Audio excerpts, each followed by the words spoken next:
어젯밤 경기 군포시의 한 페인트 공장에서 불이 났습니다.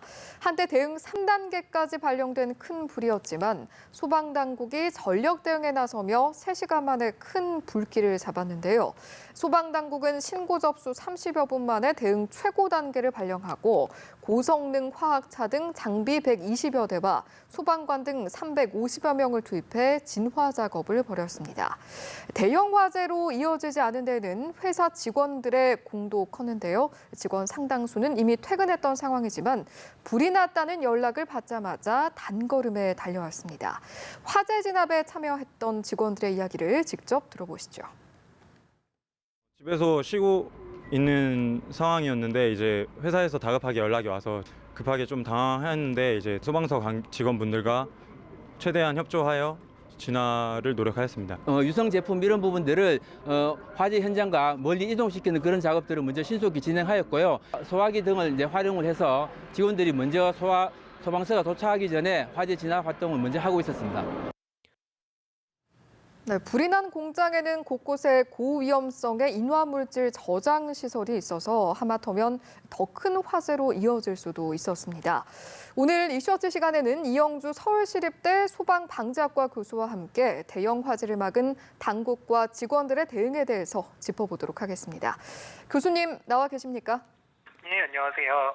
예, 간밤에 군포에서 발생한 화재 원인을 조사하기 위한 합동 감식 오늘 진행이 됐는데 구체적인 원인이 밝혀졌나요? 네, 아직까지 확실한 원인이 밝혀진 상황은 아니고요. 네. 오늘 화재 감식을 통해서 현장에서 확인할 수 있는 부분들, 또 화재 원인으로 추정할 수 있는 이런 이제 탄화된 이런 현상들 같은 것들을 이제 감식을 이제 진행을 하게 되는데요. 예. 실제로 지금 이제 최초 화재가 시작된 곳이 이 공장의 5동, 6동으로 이렇게 지목이 되고 있어서 예. 이 지역을 중심으로 해서 지금 화재 조사가 이루어지고 있는 것으로 그렇게 확인이 되고 있습니다. 예. 그렇다면 교수께서 보시기에는 가장 큰 원인이 무엇이었을 거라고 보세요? 지금 아직 감식 중이어서 또 현장에 대한 정보가 아직 정확하진 않아서요. 이렇게 정확하게 추정하기는 좀 어렵지만 현재 조사하는 과정에서 방화의 가능성은 상당히 적다고 보고요. 예. 또 그다음에 이제 야간 시에 지금 대부분 이제 작업들이 끝난 이후에 발생한 이런 시점으로 봤을 때는 작업 중에 발생한 화재는 또 아닐 것으로 이렇게 좀 추정이 되거든요. 예. 그렇다고 한다면은 건물 공장 내부에서 화재가 발생을 했고 예. 그 원인이라고 하는 것들은 통상적으로 공장에서 많이 발생하는 화재라고 한다면 굉장히 노후화되어 있는 이런 상황이기 때문에 예. 전기적인 요인에 의한 화재의 가능성도 있고요. 예. 또 그 이외에 다른 이를테면 열원을 사용했다거나 혹은 또 이런 다른 요인들이 있는지 이런 부분도 좀 추정해 볼 수는 있겠습니다. 예. 공장에 인화물질이 또 곳곳에 있었기 때문에 자체 폭발에 따른 인명 피해가 우려될 수도 있었던 상황이었지만 다행히 신속하게 진화가 돼서 큰 참사를 막을 수가 있었는데 전문가로서 보시기에 이번 소방당국의 대응 어떻게 보셨어요? 예, 지금까지 알려진 바로 판단을 해본다면은 상당히 좀 잘 진압이 이루어졌고 예. 또 피해 확대도 최소화시켰던 이런 사례로 볼 수가 있을 것 같은데요. 예. 실제로 이렇게 이제 위험 물질이 많은 이런 이제 이제 페인트 공장 화재 특성상 예. 초기에 소방력이 집중돼서 화재를 진압하고 또 확산을 방지하는 것들이 굉장히 중요하거든요. 예. 그런 관점에서 사실 현장 당국에서 소방 당국에서 최초에 이제 빠른 시간 안에 3단계를 발령해서 소방력을 집중 투입해서 이를테면은 또 거기 다른 저장 시설들이나 이런 것들이 폭발하지 않게끔 방호를 한다거나 주변 지역으로 확산되지 않게끔 주수 방어를 한다거나 방어선을 구축해서 예. 이런 부분이 진압과 동시에 효율적으로 이루어졌기 때문에 상당히 안정적으로 화재가 또 신속하게 진압이 됐다라고 말씀을 드릴 수 있겠습니다. 예. 출동 30여 분 만에 대응 최고 단계인 3단계를 발령을 했다. 이 부분이 의미가 있는 것 같은데 대응 3단계라는 게 구체적으로 어떤 건가요? 실제로 이제 화재 상황에 따라서요, 대응 1단계, 2단계, 3단계 이렇게 이제 세 가지로 구분을 하게 되는데요. 예. 1단계 같은 경우는 해당 관할 소방서에서 실제적으로 화재를 진압할 수 있는 규모의 대응이 이루어지는 경우를 말하고요.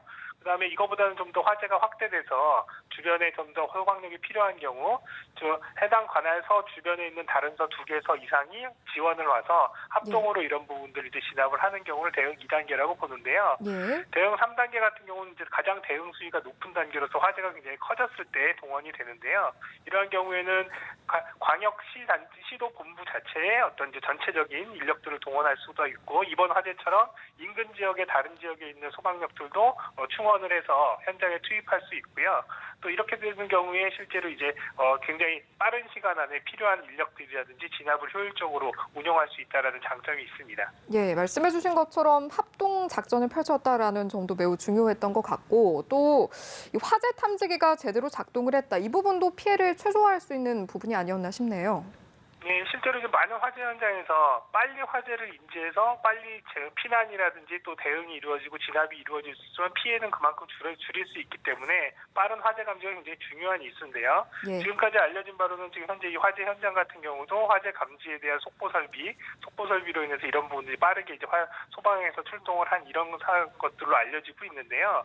실제로 이제 화재 감지가 빨리 된다면 그만큼 이제 효율적인 대응이 가능한데 대부분 어떤 현장에서는 이제 감지기의 관리라든지 또 감지기가 제대로 작동을 안 하는 상황이어서 화재 감지가 이제 늦어지거나 또 혹은 또 이런 수신반에서 이런 부분들을 과거에는 또 이런 오작동이라든지 이런 것들 때문에 또 감지기를 수신기를 꺼놓는 이런 경우들도 종종 있었거든요. 예. 근데 이제 최근에는 이런 부분들을 이제 적극적으로 지도 관리를 하는 이런 차원에서 이런 예. 경우들은 굉장히 많이 줄어들고 있고요. 예. 다만 이제 이러한 부분들 또 감지기가 또 제대로 작동을 하더라도 이것과 연동해서 작동하는 소방 시설들 이런 것들이 또 제대로 작동을 해야 되거든요. 예. 그렇기 때문에 감지기를 포함한 소방 시설의 유지 관리 이런 것들이 철저히 평상시에도 이루어져야 되겠습니다. 예, 알겠습니다. 오늘 말씀은 여기까지 듣도록 하겠습니다. 지금까지 이영주 서울시립대 소방방재학과 교수와 함께했습니다. 말씀 고맙습니다.